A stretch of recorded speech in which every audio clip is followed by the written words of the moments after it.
Thank you for tuning in to Elevated Arts and Healing, the podcast. I'm your host, Amy Elevated, and I am here today with a special episode. So, today is my 1,000 days sober, and I wanted to share that with y'all. This is super special to me.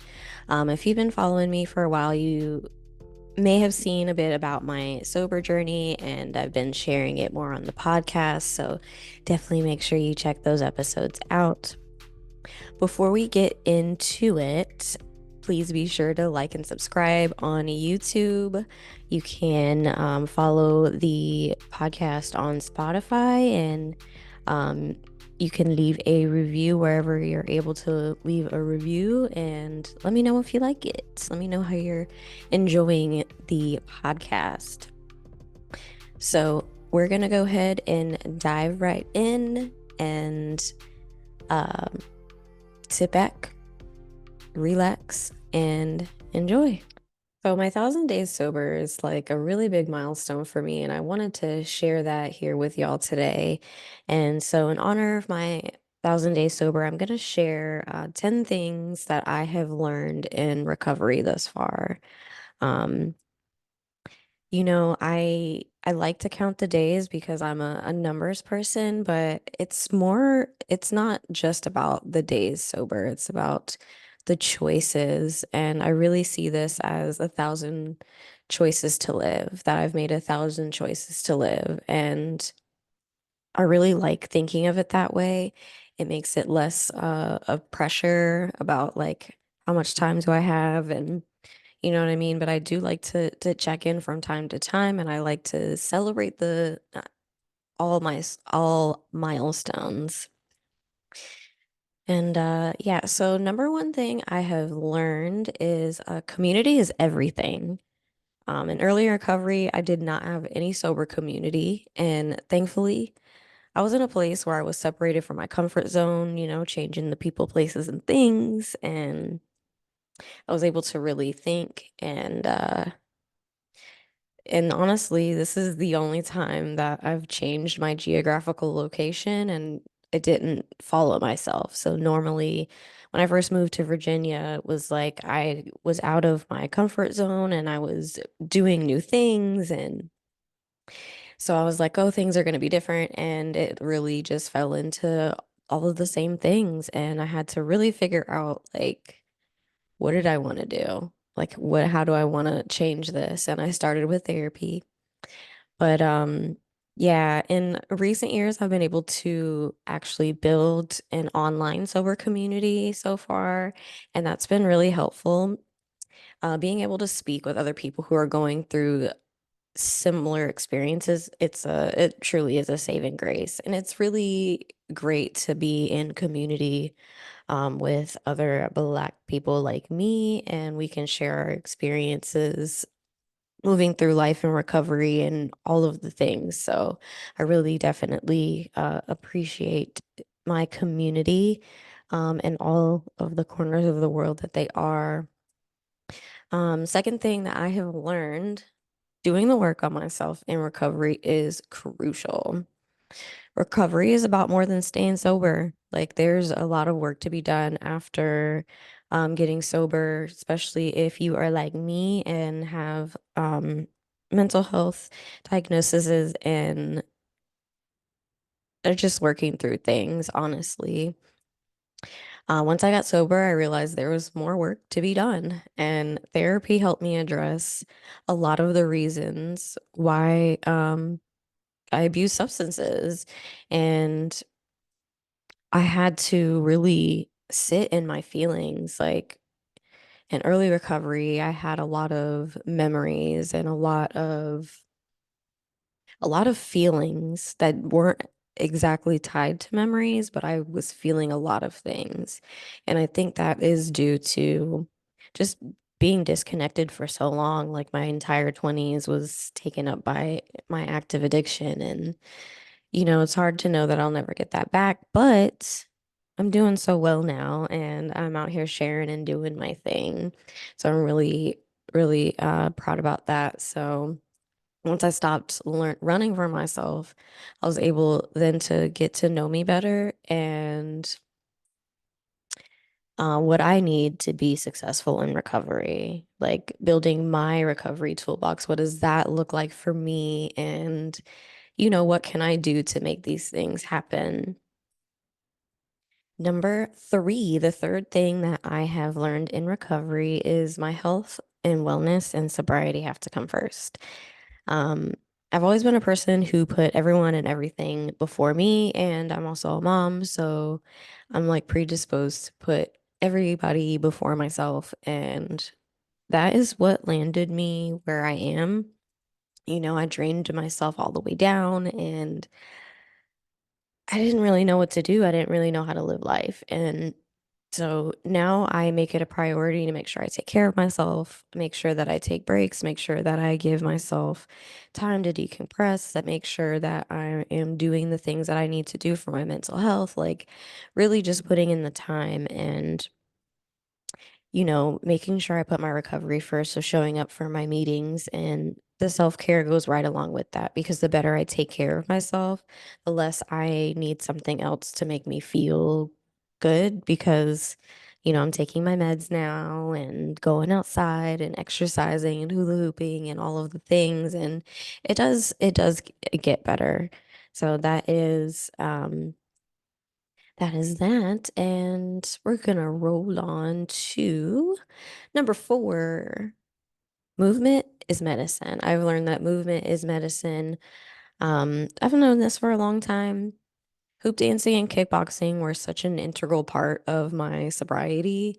Like I mentioned earlier, I had a lot of feelings that weren't exactly tied to events or any memories that I could think of, and being able to dance it out and punch the bag, really helped, especially because I had a lot of anger. I realized that I had a lot of unresolved anger and I wanted to fix that. And so it's not really about fixing it. It's just working through it. So I was able to work through like that initial like surge of anger and really get to the root of what was going on with me. And that was really nice to have those in my toolbox to go back to whenever I'm ready or whenever I need to.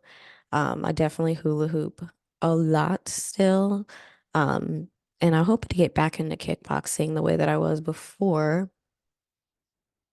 All right. So, number five, getting the treatment I need changed the game for me. So that was something I learned is that I needed to get the treatment that I needed. And I wasn't doing that before. And then in my addiction, I was using substances to self-medicate instead of going and talking to a doctor. And then I did at some point, but I wasn't doing the therapy. I was just taking the medicine and just kind of like riding on vibes and not really thinking about like solving the problem instead of just covering up the symptoms because that's just where I was.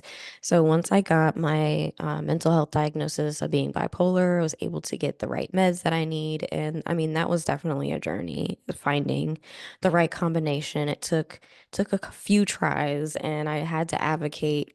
When things I took I didn't like and it made me feel a certain way, I would always speak up and ask for something different. And I would advise if you are somebody who is taking meds or even, whoever you are, just be sure to advocate for yourself. Like it's really important. And now I feel like I'm able to show up more and do more things, and I actually feel better. Doing the talk and somatic type therapy with the dance and really just tapping into myself and really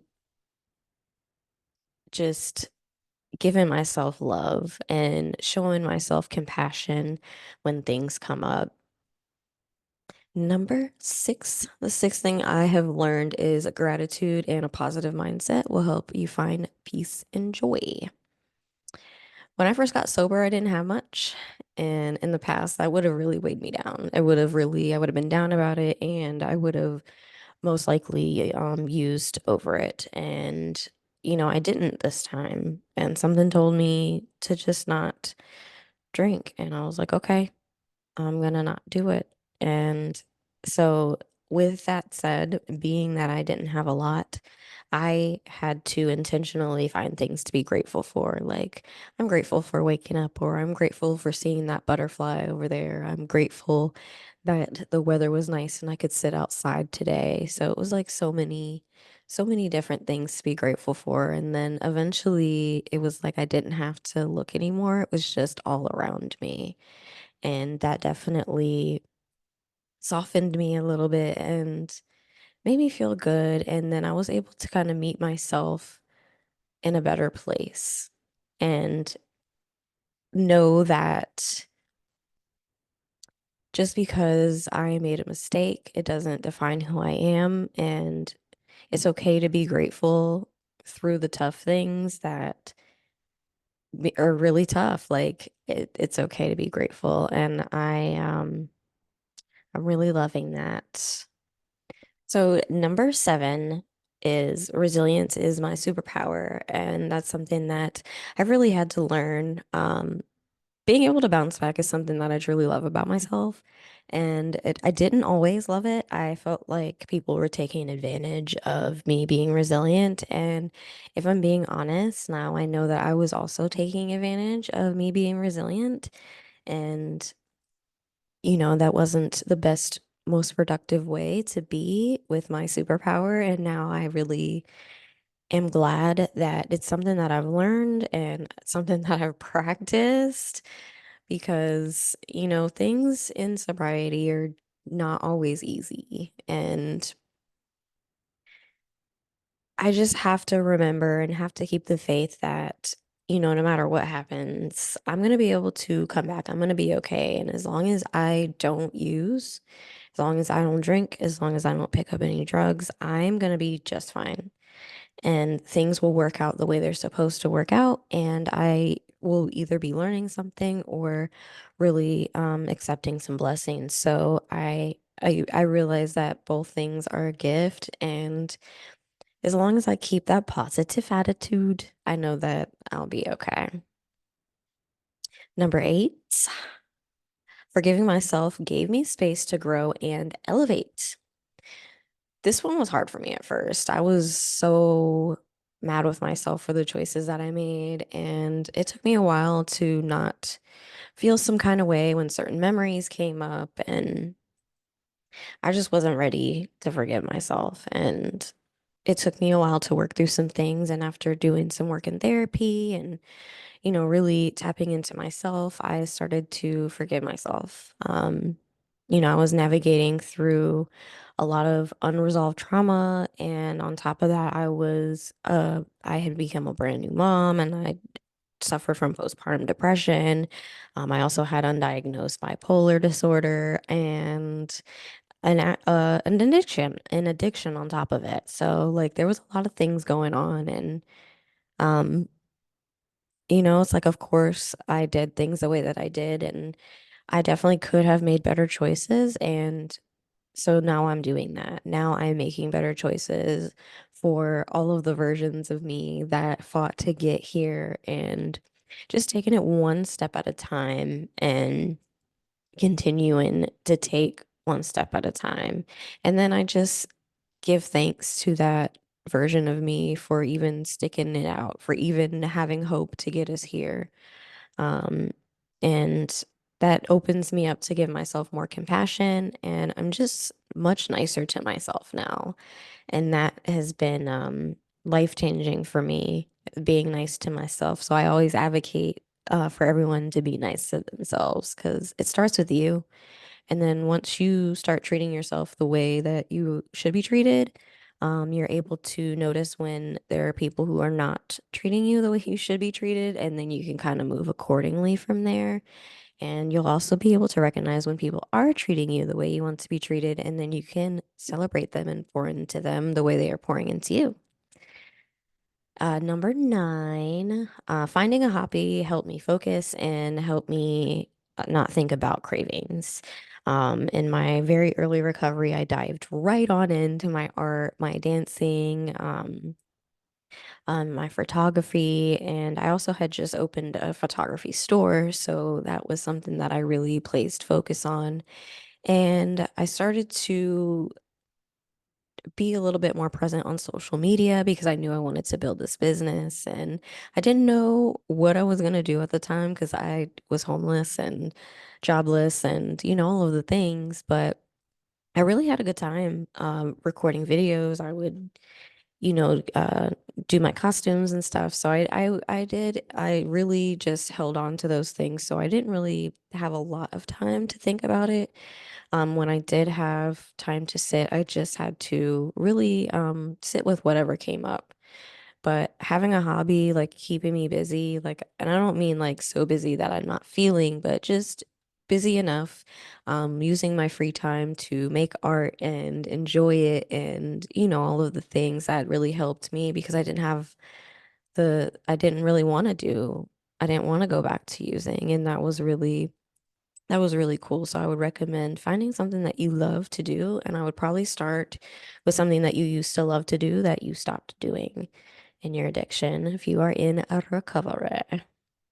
And then last but not least, I learned that sharing my story is healing. And not only for me, but also the people that I reach and also the people that I talk to. And I used to have a hard time talking about my active addiction because of how I felt about that past self and how I felt about the decisions that I made and the way that I acted. And especially knowing what I know now about alcohol and how blackouts work, it's like it's probably some things that I did that that I don't even know about to this day. And it just has to be what it is because I'm a different person now and I definitely take accountability for my actions. So I'm not just pushing it away, but I know that I can't let that define me and hold me back. Um, Sharing my story is cathartic and like I've found healing just by hearing others' story too. And that's what made me really want to start sharing is that when I started resonating with other people in recovery, I was able to pick up things that I maybe wouldn't have picked up otherwise. And it's really helped me on my journey. And it gives me hope that long-term recovery is definitely possible. So I'm gonna push for that. And yeah, so I mean, I've learned a lot in recovery and I'm really, really grateful for all of the support I've had along the way. And I'm grateful for just having my life back, like enjoying the life that I live. And it's really nice to enjoy the life that you live. And I really wish that for everyone. I hope that everyone gets to feel that at least once in their life. And I would really strongly suggest like finding community. So if I'm going to leave you with anything today, I'm going to leave you with finding your community is going to be key and really tapping into you, maybe journaling, talk to a therapist, talk to someone you trust, and just start dissecting things and see what would be beneficial for your recovery toolbox. Because it's cool to kind of put those things together before you need it that way, when you need it, it's like, okay, I know that I can try this. And if that doesn't work, I can then try this. And then if that doesn't work, I can try this. But like you have options and you always have options. And remember that you always have a choice. That's something that has helped me out a lot. And I'll leave you with something that a good friend told me. Um, the universe is never going to take something away from you without replacing it with something better. So, giving up using for me, I gained so much from that. And I'm glad that I didn't hang on to that because it was my comfort zone. I didn't know any better. And I was like, how am I going to live sober? Like, who does that? Like, and now I'm like talking about sobriety and, really trying to continue to build in the community and I really love it.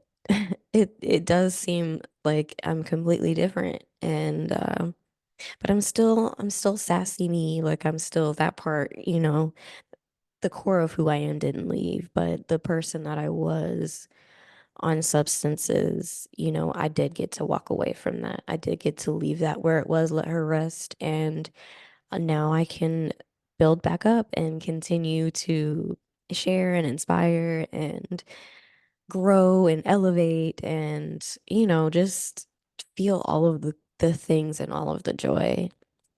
And I'm really grateful for that. So that is all I have for y'all today. Thank you for celebrating with me and wherever you are in your sobriety journey, I see you and I am rooting for you. Take it one day at a time. All you got to do is stay sober today. And then the next day, you can do the same thing all over again. But focusing on just today is going to be super helpful. All right, y'all. Love yourselves, make good decisions, and I will see y'all later.